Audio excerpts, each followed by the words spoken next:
Well, thank you. I really appreciate the opportunity to share some insights that we have gathered over the years on the topic of, if you will, inadvertently understanding something around the longevity dividend and how it may play out in the workforce. And I'll tell you more as we go about that. So the panel that will start in just a few minutes will speak to the longevity dividend across many domains. My focus is really on one, and it is work and working. And I'm going to tell you about some research that just got published this year that summarize studies that we have done over about 20 years that have addressed issues of age and performance at work. And it's a very timely piece because it coincides nicely with the global roadmap for healthy longevity report.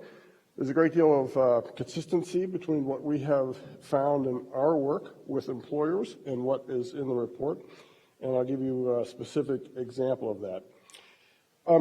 In the report, the Healthy Longevity Report, there are lots of action recommendations, and some of those come with 5-year action horizons to them. Some of them come with 28-year action horizons to them. But the number one recommendation in the roadmap for action over the next 5 years is to, quote, design work environments and develop new policies that enable and encourage older adults to remain in the workforce. So it's easy to see how this recommendation serves individual and public interests, right? More earnings during one's lifetime can enhance the quality of life, reduce the number of elderly who ultimately live in poverty, reduce potential costs of an aging society or an aging population to the general public. But one can ask the question, what's in it for employers? Is there an economic benefit of keeping their older workers in their workforces for a longer time, or are employers just part of creating a social good, right, that is realized by others? Well, I'll offer one answer to that question by describing the research that I alluded to. But before getting there, let me look a little closer at working and aging and value to employers. So what does worker age bring to an employer? Experience, right? Age brings experience. The healthier an individual, the more they can stay in the workforce and work, the more experience they can accumulate and bring to employers. In the world of work, experience creates human capital, and that human capital has potential value to employers. It's an asset, and some employers can manage that asset better than others. And it's really useful to make a distinction between two types of human capital. One type is called general human capital. This is experience-based knowledge, patterns of behavior, skills, and competencies that are acquired and refined through working, right? Through being in the workforce. And the knowledge can grow over time, right? It doesn't fade, it stays with you. Competencies can feed other competencies and continue to grow. General human capital is very transportable. As an individual, I can take mine from employer to employer, right, and get paid for it.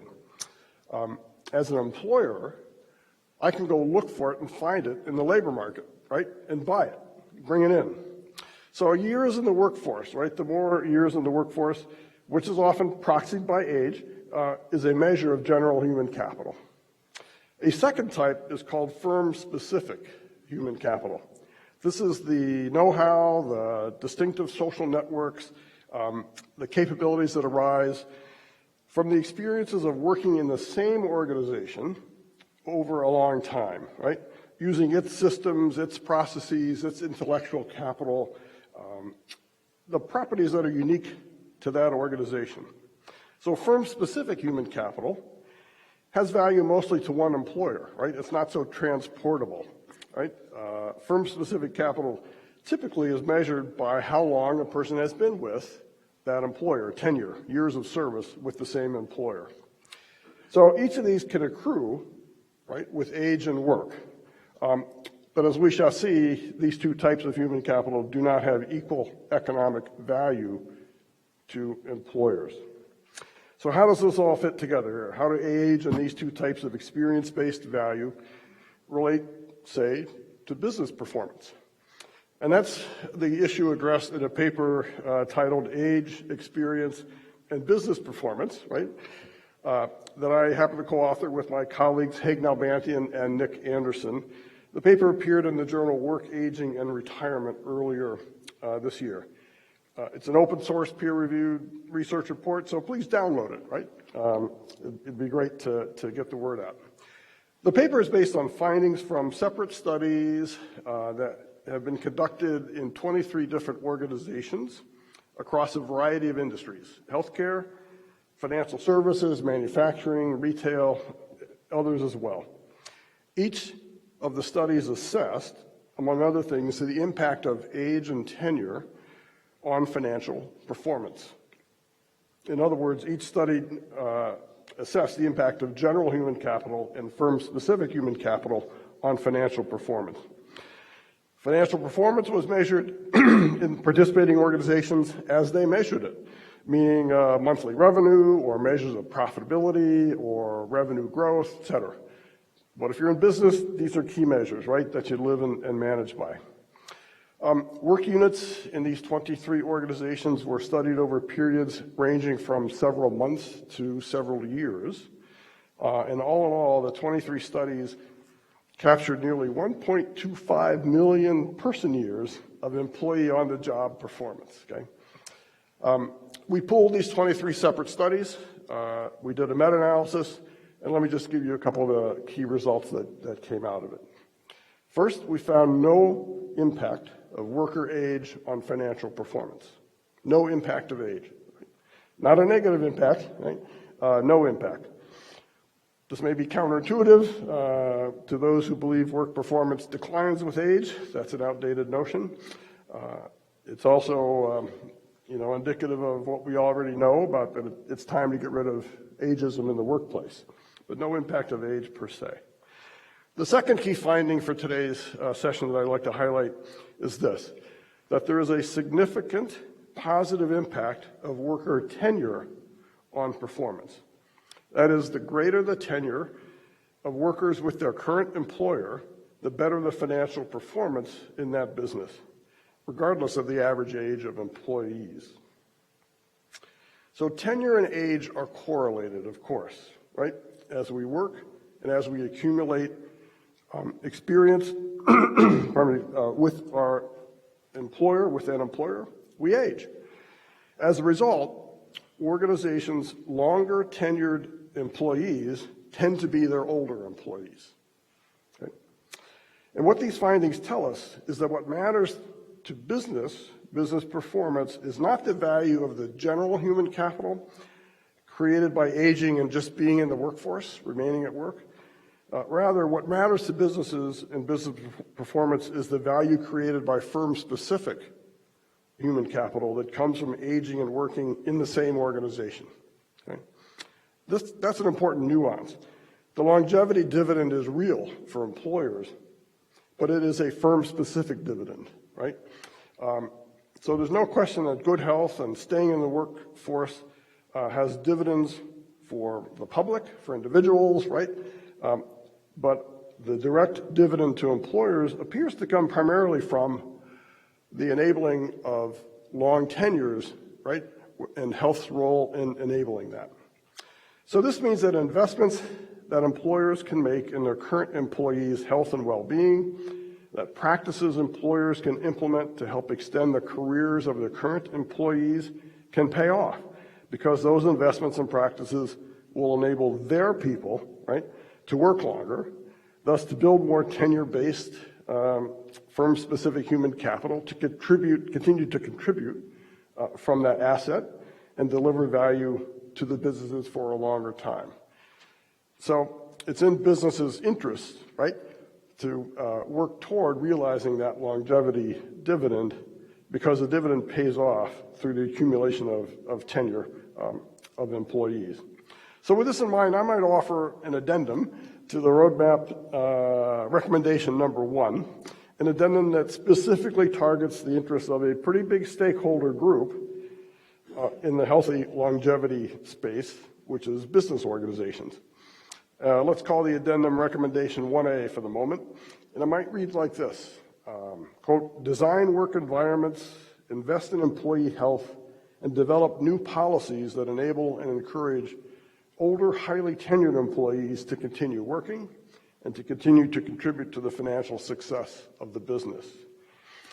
It's a key distinction around age and tenure that I think has not been fully appreciated, which we believe is really an important part of the business case, right, for employers to get on board the notion of healthy longevity. It's an actionable finding and one that has real import. So thanks very much for giving me the opportunity to just say a few remarks about this one small part of the healthy, of the dividend, right, the longevity dividend and what can come from it. So let me turn it over to Kimber, who I think will take us on to the panel discussion. Thank you.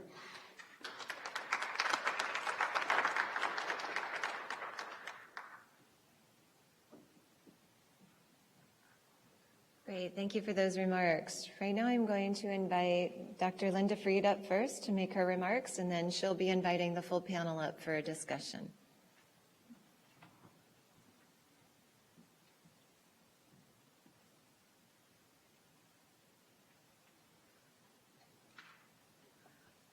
Well, greetings again, and it's my pleasure to build on Rick Guzzo's remarks just now and broaden them out in terms of the goals of this particular session on how to accomplish a longevity dividend and what it might mean.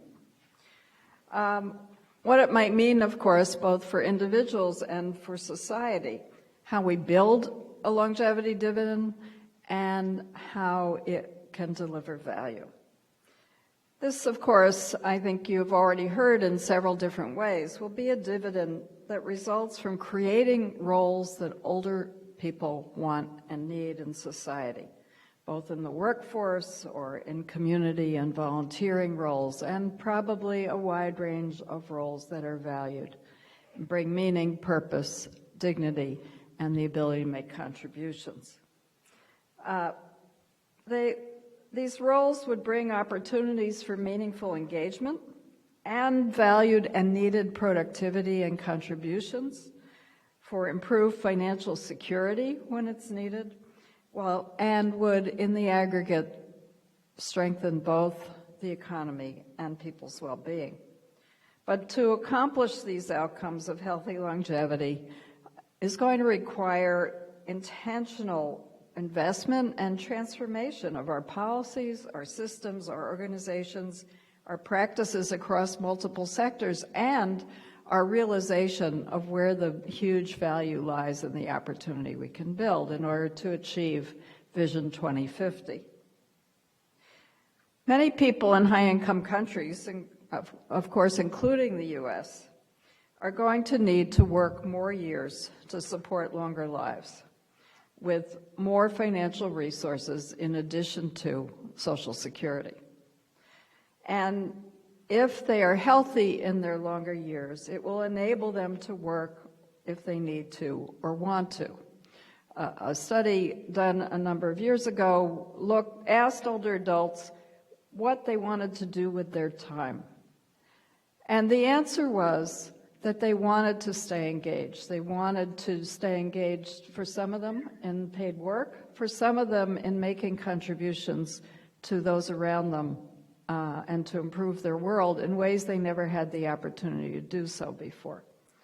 The obstacle, they said, to being able to do that was if they were disabled, because the world was not prepared to enable their participation.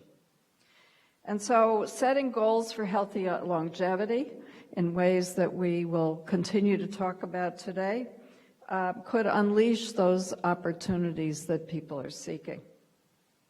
For society, more older people in the workforce could compensate for many concerns, including a decline in the number of young and middle-aged people available to be in the workforce, as the replacement rate in society demographically decreases with decreased number of children being born. It can also bring, as Rick Guzzo just talked about, a mature workforce with many capabilities that amplify both economic value and productivity and innovation in the workforce.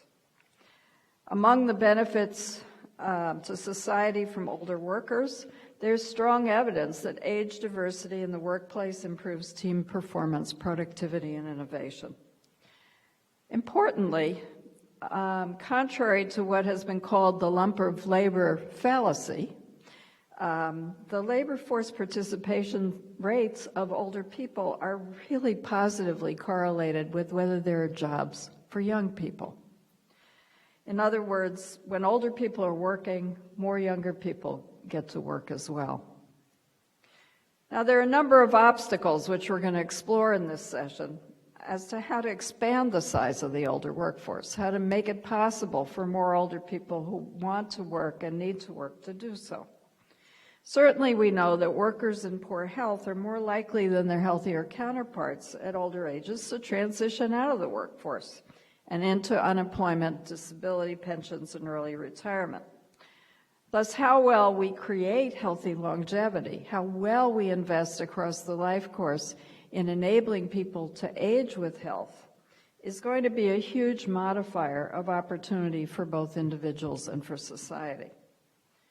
Additionally, as Rick Guzzo already mentioned, workplace policies and practices in age discrimination have not yet transitioned so that we can adequately value, employ, or even upskill older workers when that's needed. Evidence from economist David Bloom is that older adults already provide significant economic contributions to society. In the U.S., his estimates are that an equivalent of 7% of the U.S. gross domestic product in 2015 is contributed by the roles that older people play in society, both through their market or paid work and their non-monetary volunteering and caregiving contributions, 7% of the U.S. GDP. Expanding this workforce could take that number up significantly.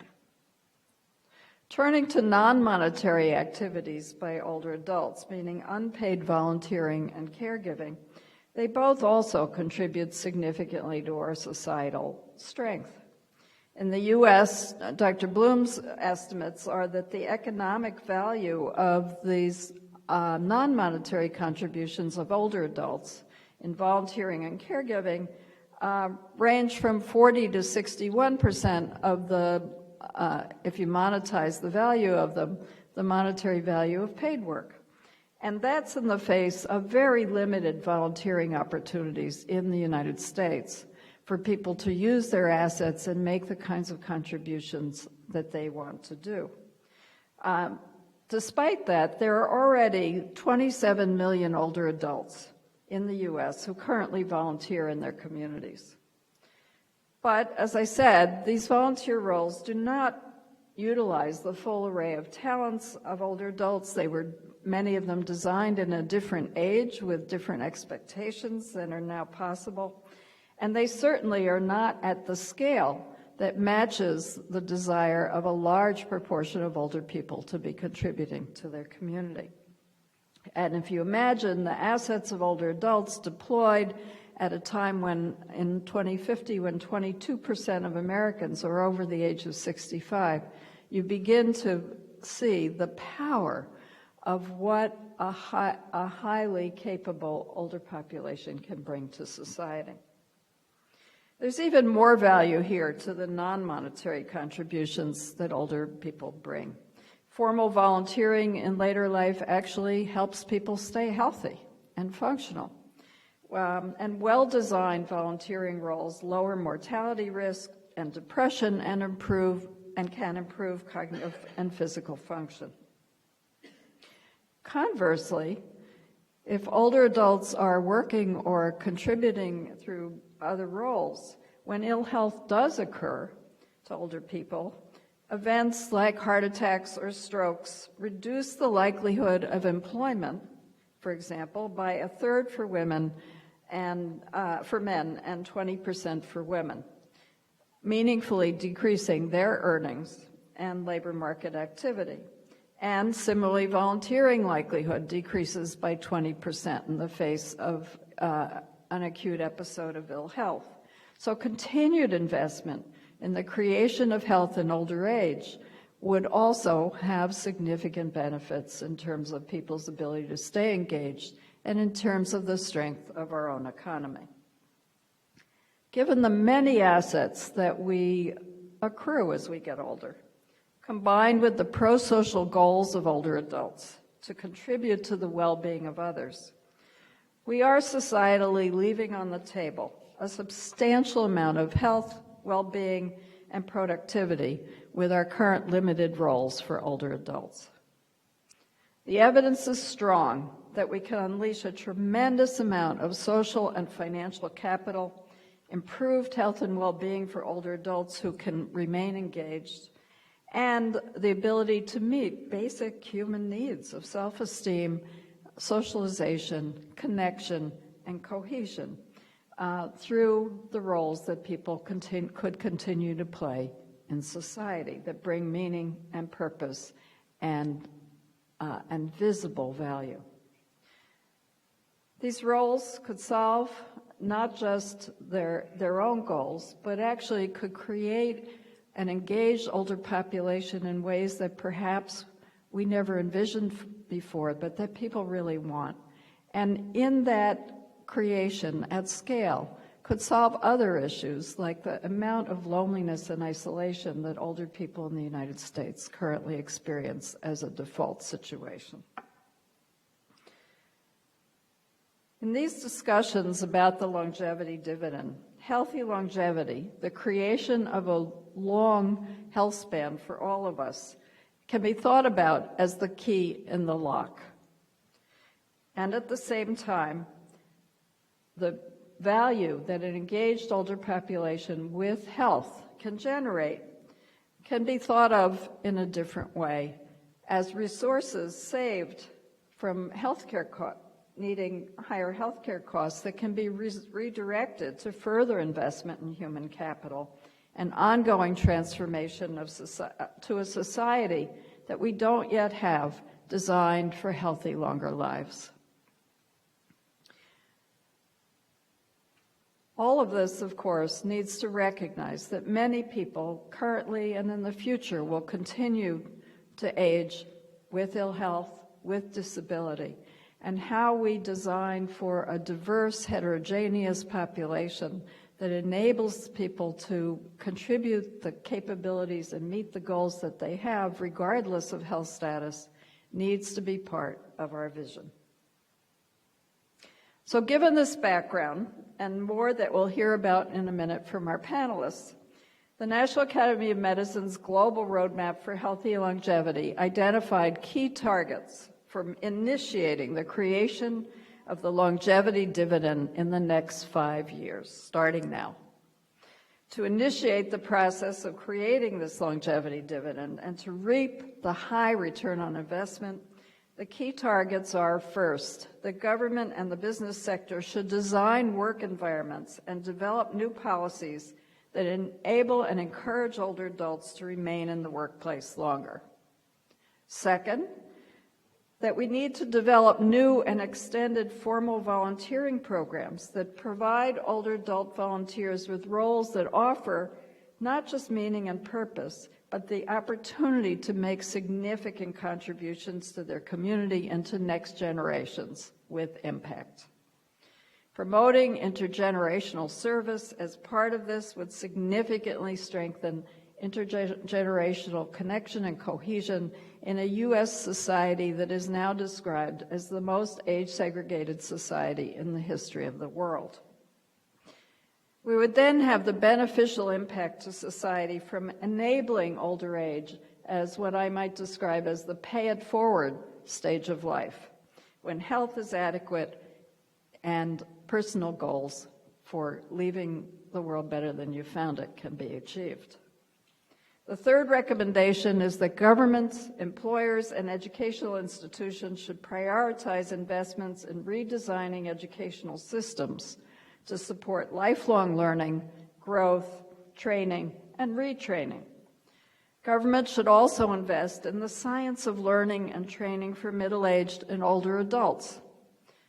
And further, employers, unions, and governments should support the development of innovative pilots as to how to help middle-aged and older adults retool for their next career, and or how to participate as volunteers across their lifespan with appropriate incentives.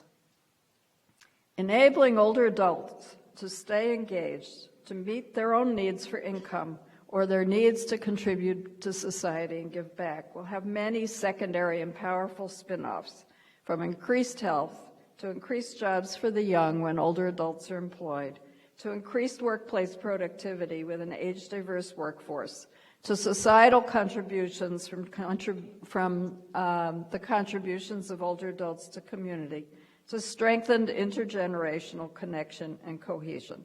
The economic and social benefits generated by people living, working, volunteering, and engaging longer in life will be substantial and will be valued by older people when their health is adequate, who want such engagement in roles that bring meaning and purpose. And notably, going back to Dr. Zhao's initial point, the costs of inaction, what we leave on the table if we don't do this, is very high. So we'll now move into the real point of this session, which is to hear remarks from our distinguished panelists. Building from Rick Guzzo's initial comments, thank you. And then we will have time for a discussion among the panelists and to hear questions and comments from you, the audience. You've already been introduced to and heard from Rick Guzzo, and now it's my pleasure to invite up to the podium and to introduce our panelists. Donna Butts, the Executive Director of Generations United. Dr. Mahmood Khan, the CEO of the Hevolution Foundation, former Chief Scientific Officer of Pepsi Company, and a member of the Global Commission that produced the Global Roadmap for Healthy Longevity. Dr. Velma McBride Murray, former president of the Society for Research on Adolescence and current University Distinguished Professor in the Department of Health Policy at the Vanderbilt University School of Medicine and in Human and Organizational Development. And last but not least, and online, I hope, is Dr. Fernando Torres-Gil, Professor of Social Welfare and Public Policy and Director of the UCLA Center for Policy Research. So, thank you all. It's really a pleasure to be with such an extraordinarily accomplished group. Fernando, welcome. I hope you can hear. Yeah? Delighted to have you here. I hear you well. Thank you. Excellent. So we're going to start by hearing comments from each of our panelists for about 5 minutes each. And it's my pleasure to start with Donna Butts, if you would. Thank you, Linda. Thank you for the honor of joining you today as well. As I was looking over the roadmap, it's just music to me to see social compact, intergenerational communities, intergenerational cohesion weaved so strongly throughout the roadmap, throughout the report. I really do believe, obviously, that's the way of the future. And I was thinking about this yesterday as I was reading an article in the Washington Post that some of you may have seen about the upcoming Latin Grammy Awards. And one of the artists that's been nominated for the Best Newcomer category is a 95-year-old Cuban woman who collaborated with her grandson to record the music that she'd been making all of her life. And what that reminded me of was another Cuban group of musicians, the Buena Vista Social Club. And one of those members, as he was touring and teaching students and very engaged in continuing in the music area, he was asked, "Why don't you stop? Why don't you slow down?" And he said, "I can't stop. I'm still needed." And I think that message of I'm still needed is what is woven throughout this report, that purpose, that desire, that need that we all have. So what we've done, though, is made it very difficult and put up a lot of barriers and not enablers, as Linda was alluding to. We need to make it easier. We need to address those. So I wanted to just briefly talk about 3 areas. One is intergenerational programming, which can engage people of all ages and abilities. And I'm always reminded of the woman in a dementia unit in an intergenerational shared site with a child care center who was usually lethargic.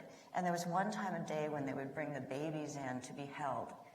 And she would be sitting back, and as soon as the door opened and the babies came in, she'd reach out and she'd go, "Oh, be joyful, the babies are here." And she'd hold the babies and she'd be very engaged during that time. So whether it's that level or older adults who are more able to be physically active and engaging with younger generations, we need to make those opportunities more accessible, because we do know that there's benefits across the age span and the lifespan. But one of the things that I keep hearing from the field more recently is that one of those barriers that's becoming more and more prevalent is background checks. And it's just what we try to get from this level to really how we do things in the community and neighborhood level, that we have to be aware of some of those barricades, those barriers that we've built that really stifle that creativity and that desire to bring people together. How do we create safe environments so that older adults can be engaged with younger generations? And the use of space and place. When we talk about designing intergenerational communities for healthy living, think about how we've created our shared space, our parks. We've created senior centers, teen centers, community centers, but not intergenerational or multi-generational centers. We haven't invested in parks and outdoor space that people of all ages can engage in together. We've made it much more difficult for intergenerational housing, for home sharing, for opportunities for generations to come together. And I must say, Dr. Wong, I always sing Singapore's praises, because I think that you're really a country that's leading the way on how we use space and place to connect generations. We have a lot to learn. So I think there's much that we can do with that. But our policies, our funding, and the way that we zone our environments really challenges us. And then lastly, strong families. It was many years ago that the United Nations declared the family to be the cornerstone of civil society. The families should be strengthened, they should be supported. Because what oftentimes people would forget is that families don't just stop at a parenting generation.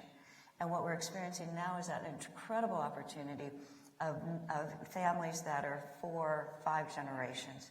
And the fact that older adults are stepping up and playing a more critical role and have a much more potential in being an active and involved part of families. We saw that a lot during COVID, during the lockdown, when grandparents were the ones that either left their jobs or their communities, and they were there to help tutor children. There were also programs where older adults were the ones that reached out to younger generations, both through phone or through technology, because while we talk about socially isolated older adults, the other population that feels it the most are our younger adults. And so how do we deal with that? By connecting those generations, and older adults would do that. But again, as we're seeing an increase in multi-generational families and in the role that grandparents are playing, whether it's with childcare or full-time care of children and families, we've put up too many barricades to really keep them from being able to successfully do that. And when we just recently at Generations United issued a new report on hunger in grand families. 2.5 million children in this country live in their grandparents or other relatives are their primary caregivers. And during the pandemic, what we found were things that just made absolutely no sense at all. And that was where Meals on Wheels could deliver a meal to an older adult in the household, but not to the child in that household. Where a grandparent could take a child to pick up a meal at a school, but that school would not be able to feed the older adult, because it's all done by that segmented, segregated policy that doesn't realize that families include people of all ages. And we've made it a stigma. We really do look at people who live in multi-generational households or are caring for their grandchildren. We wonder what's wrong with them. And what we should be thinking about is what's right with them, what's right and what we can do to support them. So I wanted to also, as I'm winding down, just mention another intergenerational program. Intergenerational shared sites are just wonderful. There needs to be more.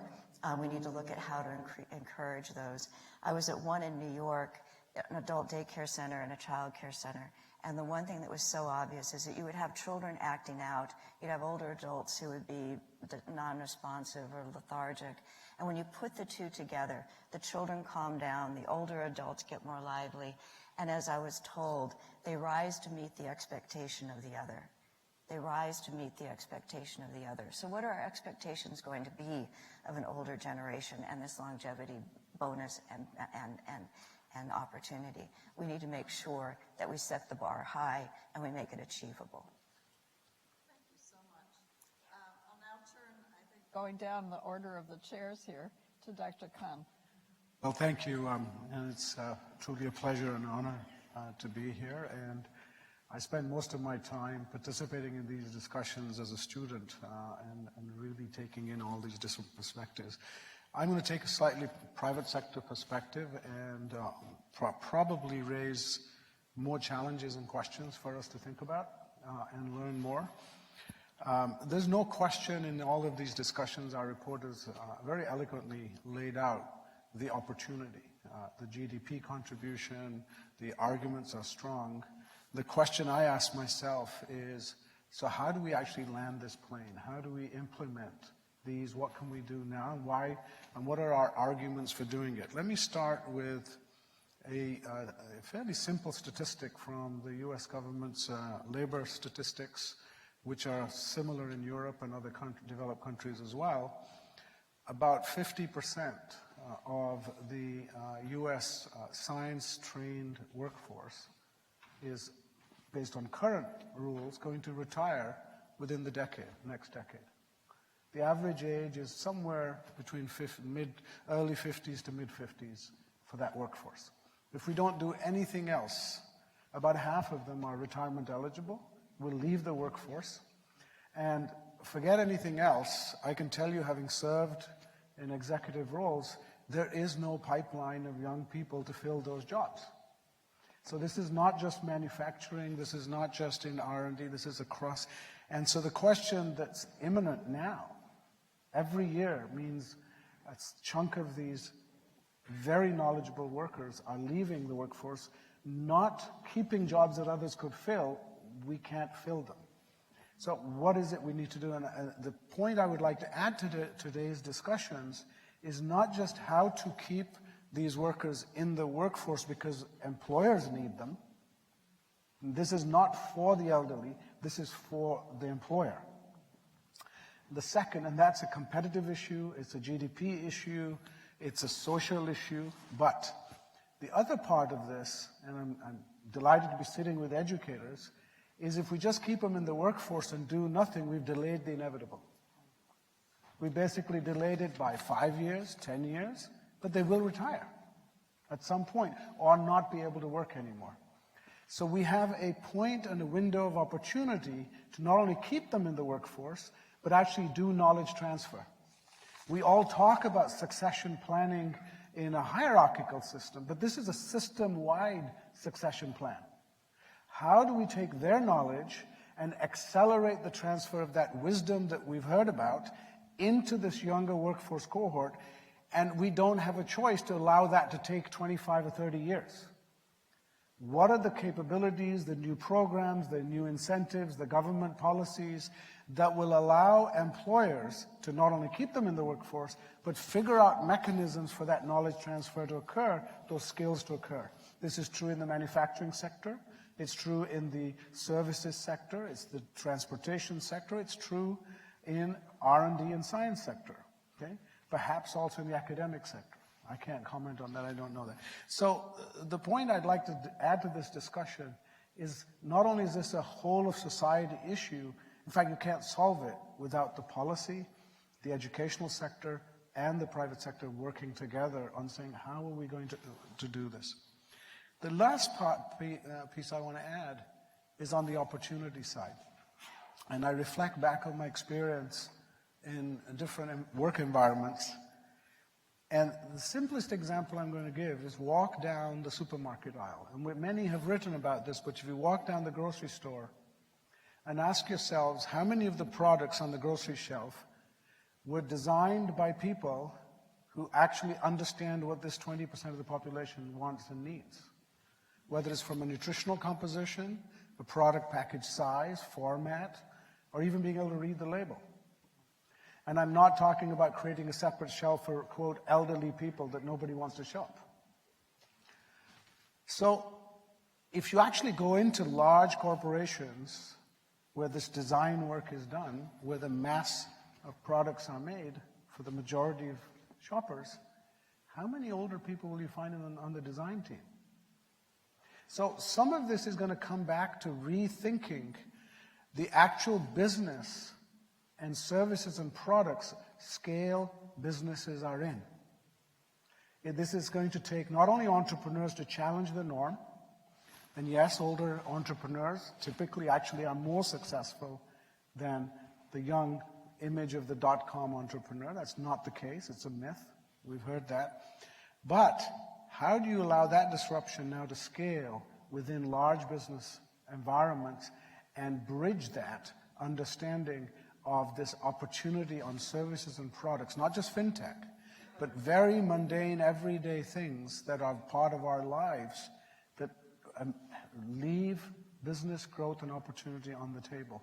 And then from a U.S. point of view, this country has arguably been one of the most leading, if not the leading innovators on the planet when it comes to scaling our innovations. Transportation, agriculture, computing, IT.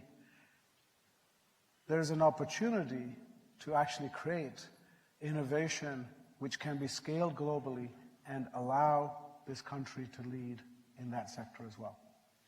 Back to you. Fabulous. I can't wait to ask you all questions. Next, we'll hear from Dr. Murray.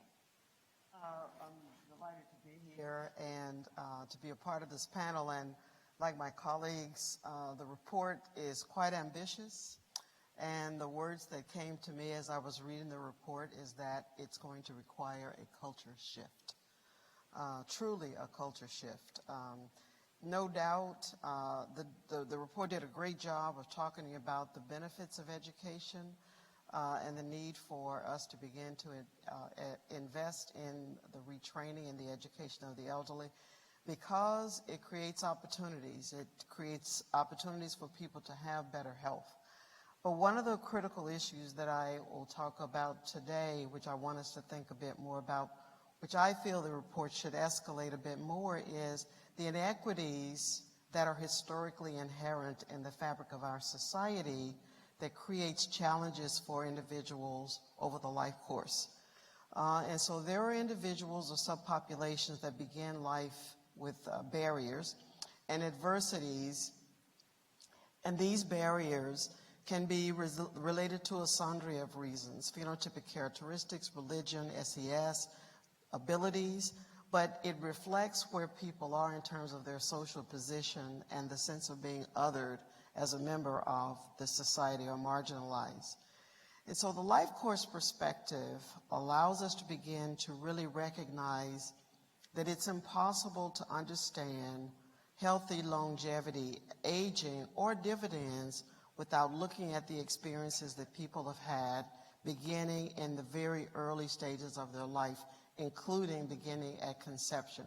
So one of the things that I'll talk about is, let's talk about education and the learning opportunity in the context of systemic oppression and what that might mean for individuals that have been historically discriminated and those consequences. It means that the individuals are probably early life stages may have experienced problems really at conception. And we know that if children are malnourished, then it has implications for brain development. Kids with brain developmental issues enter school not really ready for the educational system, so that child is really set up, that aging person has been set up in utero with circumstances that's going to have an impact on what kind of training they're going to need in order to be able to meet this very robust goal by 2020. And so the life course perspective says to us that there are critical windows of opportunities or critical sensitive periods when things happen. And if we could pinpoint when those particular adversities happened, it allows us to understand more about that person's developmental trajectory.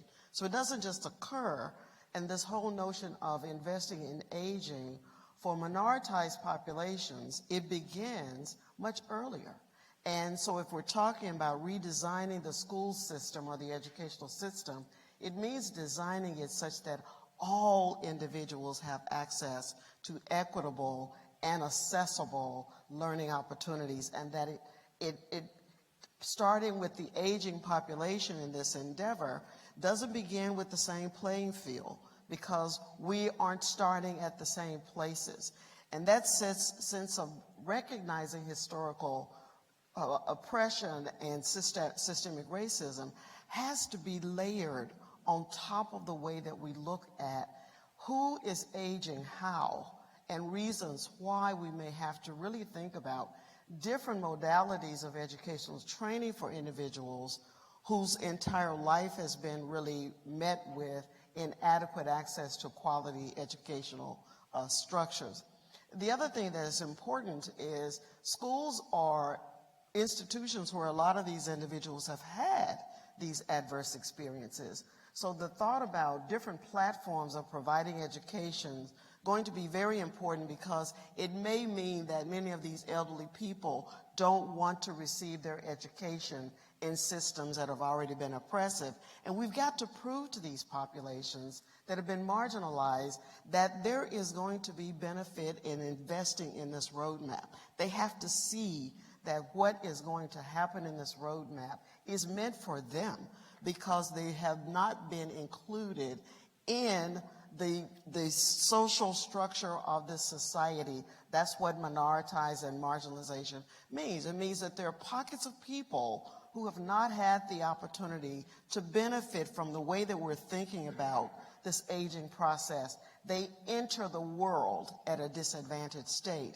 So how do we level the playing field in all aspects of what we've been talking about thus far, in order to be able to prepare those populations that have really checked out in believing that this world or this society in general is for them?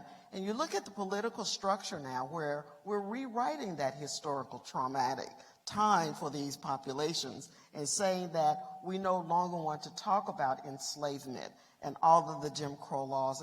That facilitates in the way that people think about reading this roadmap when it's laid out in the communities. They're going to be interpreting this roadmap in the context of that historical feeling that they've had and the way that they've been marginalized from the historical beginnings of this country. So my suggestion is, as we begin to look at the merging life course perspective in the context of educational learning and retraining, it has to be done in the context of meeting people where they are, explaining the need to reinvest in education when there hasn't been an opportunity to really truly have access to quality education because of the social position and marginalization. And I'll stop. Thank you so much. So now it's my honor to ask Dr. Torres-Gil to add his remarks. Fernando. Thank you very much. I hope you can hear me and see me well. And I thank you for allowing me to be with you by Zoom. In my few minutes, I'd like to bring to the conversation from these superb panelists at least 3 or 4 discrete topics of aging, certainly, also diversity, also disability, and the issues of immigration. That's a pretty tall task, and how do you bring all that together, and how does it relate to today's purpose? First, let me commend the panelists, but certainly the National Academy of Aging and AARP for this superb global roadmap and bringing key concepts like the longevity dividend, the lifespan perspective. And Linda, if I can just add, I loved your paying it forward at this later stage in life. And Velma, you've actually given me the opening for the comments I'd like to make. But back to those four big areas, I think the best way I can kind of visualize what aging, disability, diversity, immigration means for setting up this global roadmap is by pointing to myself. I'm 74 years old. I'm a Latino. My parents immigrated from Mexico, and I might add as undocumented person. And I have a disability. I've been aging with the disability, and I believe I continue to pay it forward because I'm still at UCLA. I'm involved in community activities. But at this point, I'll present a rhetorical question in talking about longevity dividend. Longevity dividends for whom? For whom? And I think, thank you again, Velma, for really setting the stage. I might just end with my visual personal story. I'm privileged. I'm privileged because I had great education in healthcare through Shriners Hospital, a supportive family. In my youth, I had excellent education, a great family, so I've been able to age and have a great career and a pension and family, a nice home. But that's me. This country, I think, as we know, will change dramatically between now and 2050 and probably by 2042 when we become a majority minority nation, where no one group is a majority, and it will be Latinos, now sometimes referred to as Latinx, African Americans, Asian, Pacific Islanders, Asian Americans, Native Americans, and immigrants. So we're going to have a fully diverse society. But there are certain groups that were referred earlier, especially Latinos and certain Asian and Pacific Islander groups and African Americans that may not be able to benefit from this longevity dividend. My hope is that if there's a part two for this global roadmap, it can begin to address issues of culture, race, ethnicity, immigration status, and the issues of how early in life the lack of opportunity creates greater jeopardies and fewer dividends as one ages. By 2050, we have to ask ourselves, will these newly emerging groups of ethnic, racial, minority, immigrant groups, will they benefit from longevity dividends? Will they be able to fill that declining pipeline? And are we addressing early in their lives what they will need to have some of the benefits that I have been fortunate to have? And to end with an example on the policy side, I've been engaged in California with our governor on a master plan on aging. When we began 2-3 years ago, it was how do we impact state laws, regulations, financing for persons 65 and over, on the assumption that they were essentially white English-speaking senior citizens who have the greater influence in the electoral process. When we were done after 2 years, we had completely reframed the narrative to recognize that there had to be an equity lens. It's a diverse society, especially that we had to incorporate a lifespan perspective.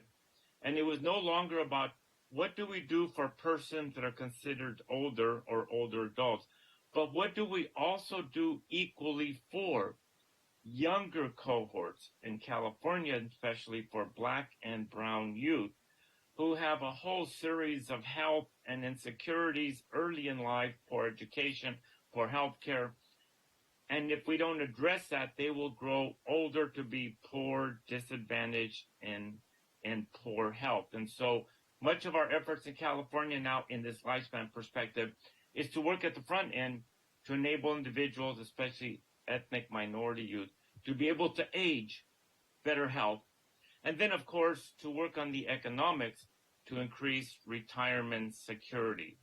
And then my last point on disability, how do we reframe disability, which of course affects us all regardless of our age, race, ethnicity, or immigration status? How do we reframe it so that if a person who's 68 years old in a wheelchair, for example, using a walker, can still be seen as valued, can still be seen as bringing something to the workforce. So I will leave all this at this point by just saying this.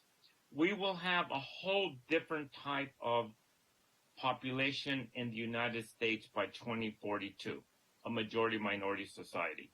So if we can ask rhetorically, to what extent does this global roadmap, this longevity dividend, to what extent is it relevant to these new emerging populations? And how might we modify our premises, assumptions, recommendations from this excellent report and panel to account for new traditions, new cultures, new immigration status, and reframe that narrative so more of us, like myself, can age well irrespective of immigration status, disability, or whatever environmental pressures have impacted our community. I am hopeful that by 2050, we're going to have a whole new nation. It's going to look different, sound different, speak differently. I'm hopeful that they will have a longevity dividend, but we have much to do now, and especially for younger cohorts in those ethnic minority immigrant populations. I'm hoping that might be part of any future work on a global roadmap. Thank you. Thank you so much. And thank you for the sense of urgency. Saying that 2050 is 27 or 28 years from now is a sense of high urgency to get done what we know is needed and what's possible to do. I'd like to ask Rick Guzzo to come up and join us. There's a chair waiting for you. And while he's coming up, I'll make one comment, and then I have some questions I'm excited to ask. The comment, of course, is that the mandate from the National Academy of Medicine for this roadmap report was to recognize what Velma, you and Fernando just really emphasized, which is that the opportunity to age with health and well-being depends on what has happened across the whole life course. And there are eminent leaders like yourself, Velma, who have laid the groundwork for understanding what that is, and we need to invest in those recommendations while we also build out the second half of life, which we have never designed for intentionally, so that those young people can age and experience the longevity dividend.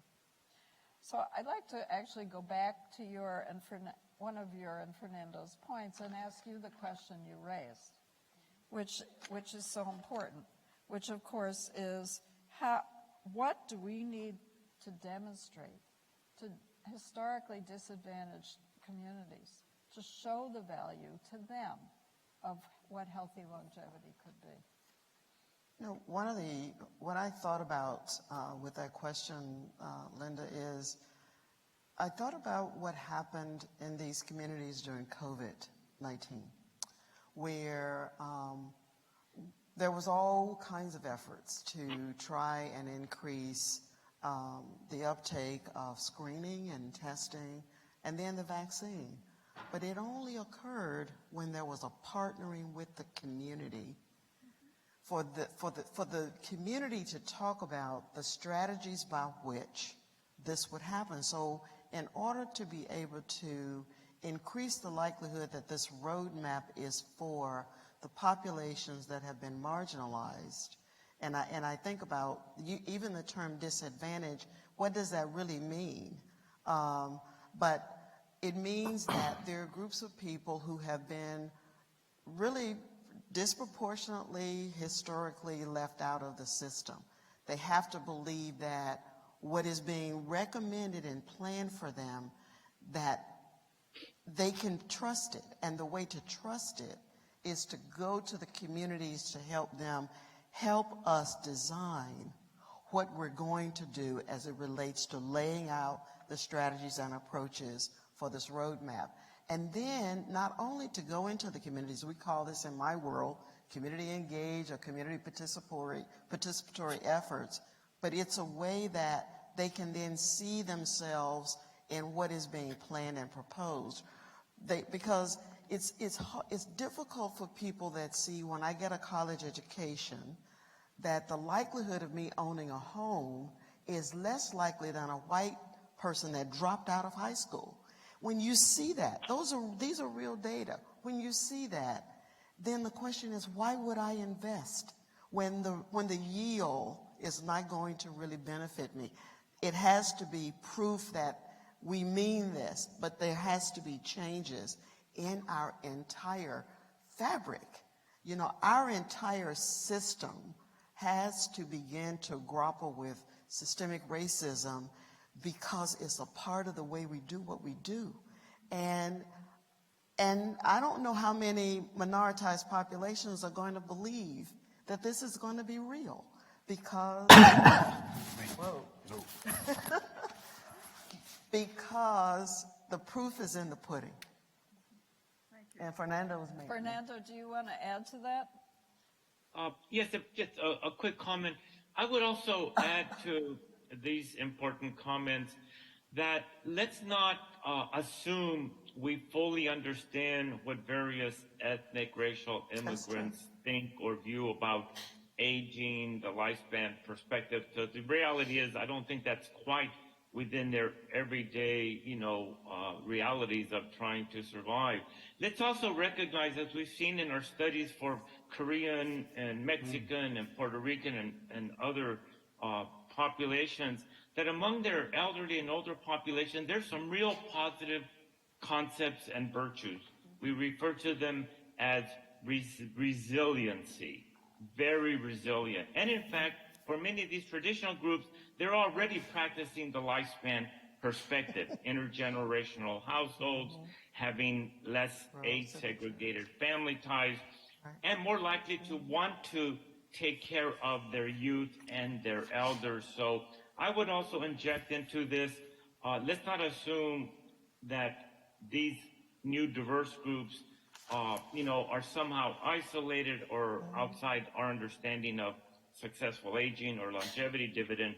Many of these groups, in fact, have the abilities and the concepts already ingrained to practice successfully this longevity dividend. It is about, however, investing in their basic needs, which could be health, education, etc. But we need to better understand this incredible growing diversity in our diverse populations. So this conversation goes back to the points that John Juan made earlier, that how we solve for these issues for people is a complex system issue, because we're leaning very heavily on the social infrastructure of society to be able to envision creating a longevity dividend. Now, I have another question really for all of you. Each of you, in one way or another, have made a point that we need older adults in our society. We need them to be making the contributions that they want to make and that would strengthen our future. I'd love to hear a comment from each of you. I guess two. What do we need to think culturally differently and actually ask older adults to take on roles in society? Are there responsibilities we need from a fifth of the population that we never looked to before? Who can I start with? Donna? I've talked a lot. Donna stood right up on that. I'll start. I mean, I really do think that one of the issues is that we haven't asked and that we haven't made the opportunities and the assortment, the wide range of opportunities that we need to make available for older adults to feel like they're engaged. I mean, one thing that we know in the area of grandparents raising grandchildren and even multi-generational families is that they wouldn't think of that role until they end up with that role. They wouldn't have envisioned it, they wouldn't have thought about it, but they step up when they're asked.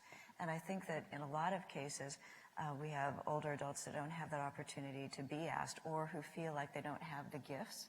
They don't feel like, and we see that oftentimes when you talk about cutting across class and other divides is that oftentimes somebody who's highly educated will think they have something they want to continue to give and they have something to continue to share, whereas people who may have worked more in blue-collar jobs or have not had those same pathways or those same asks.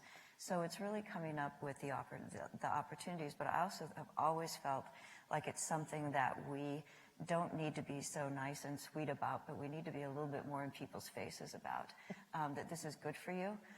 There are a lot of things that are good for us that we didn't do until we found out they were good for us. And so we need to make sure that through policy, through the perception, but we need to, I think, get more in people's faces and have those opportunities available. Emma, do children need older adults, and do we now need to ask older adults to deliver what the kids need? Yes and yes. I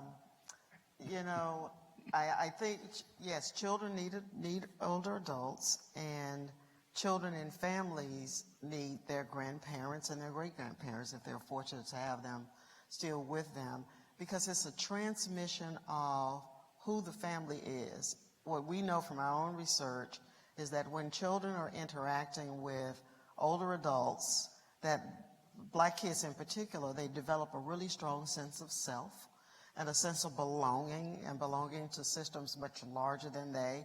They're much more likely to be civically engaged because they have watched and have been socialized by their grandparents. The importance of giving back to the community. So, and grandparents are extended parents of the parenting. They provide parenting and socialization for their grandchildren. And I read a study last week where they were saying that grandparents have this very special relationship with their grandchildren such that they can read those meta messages or the emotional feelings that their grandchildren are experiencing much quicker than the own parent. And they thought it was because they're much more attuned to reading those emotional reactivities of their grandchildren, and the bond becomes much stronger as a consequence of that. So grandparents benefit from being grandparents, and children benefit from having their grandparents in their life as extended parents and also the keepers of the history and the sharers of the history of the family. Thank you. So if I take that keeper of the history and look at Mahmoud and go to your problem that you told us, that 50% of workforces are ready to retire across all sectors, including, I would say, the federal employment sector also. Do we need to both redesign expectations for these workers nearing retirement and tell them they're needed to do the knowledge transfer? I think, to build on what Donna said, it isn't just that we asked, and I think implicit in what you were saying, we need to ask them, and they need to feel valued, okay, which is what you just touched on and you touched on. So it's an equation, it's a balance of ask, value. I'm going to give a very simple example of effectiveness. We've all given feedback to employees, and we've all received feedback. Anecdotal observation as a manager, the best feedback when given from a senior to a junior is usually intergenerational. If somebody is seen as a peer, even though they have the title, that feedback is not taken in the same way as somebody who's seen from a more senior generation giving that feedback. And I think there's two parts to it. One is perception. The other is we learn how to train people. We learn how to give feedback. And if we're going to train this next generation and accelerate that training, which is, to me, is the key, we can't afford to wait 25 years. We have to compress their training. We're going to have to do it and use people who are effective at that knowledge transfer. And it's going to be an ask, having trust, and identifying the best skills in this older population to leverage. This is not a uniform, everybody's going to do the same job. We all have different skills.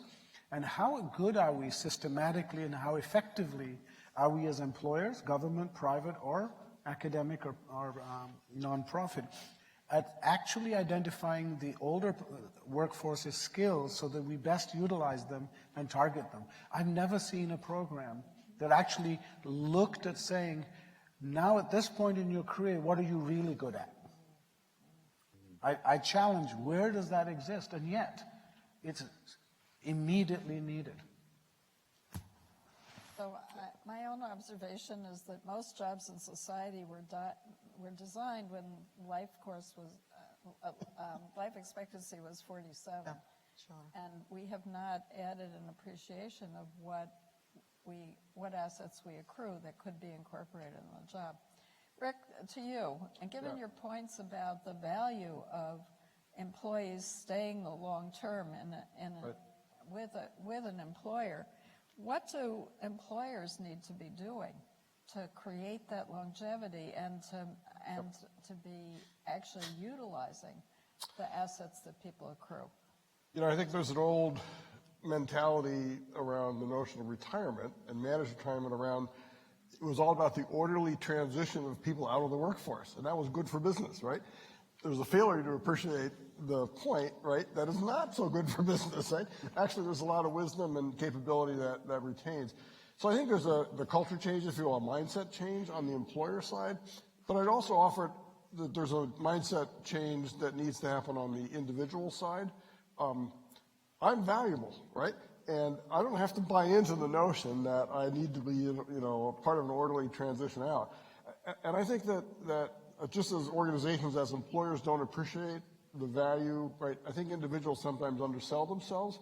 Individuals of my age sometimes undersell themselves in terms of what's possible and what they can contribute. And I think it's a joint. So I think there's an education of the individual and an education of the employer that'll help, if you will, move the needle to really allowing the capabilities and value of the older, experienced employees to show through. So, Fernando, Mahmoud made the point before that we need to be putting older adults on the design team here. I wonder if you could comment if older adults with disabilities were on the design team, how would we be making clear that they're needed and redesigning so that they can be part of societal success more?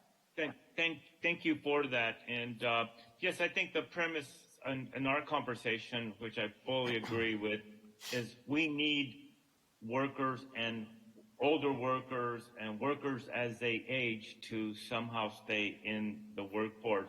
And stepping back demographically, if the U.S. population continues to fall below 2.1 replacement level, there's really only two ways we're going to get workers.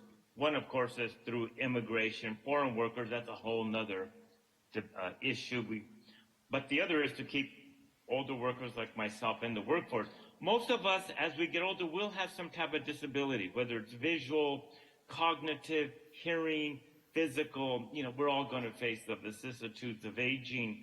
And certainly the issues of design and the role of architects is going to be real crucial, as well as the role of technology.